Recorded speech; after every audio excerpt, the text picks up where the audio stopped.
কই যাস? বাজার যাই, মাথায় ডিম আছে বিক্রি করি। শুনলাম তুই নাকি বলো বাজারে যাই মাথায় ডিম বিক্রি করবি কেমন? শুনলাম তুই এগুলো কঞ্জুস না, যদি আমার মাথার উপরে কি আছে যদি কইতে পারো দুইটা ডিম দিবি। শুনলাম তুই ওগুলো কম দিস না, যদি আমার মাথার উপরে কি আছে যদি কইতে পারো দুইটা দিন দিন।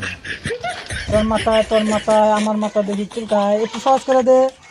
আমার মাথার উপরে যা আছে তার গায়ের রং সাদা, ভাঙলি কুসুম লাল হইতে পারে আর হলুদ হইতে পারে।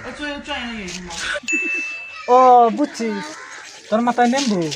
হয় নাই, আমার মাথায় ডিম। তুই আচ্ছা বলো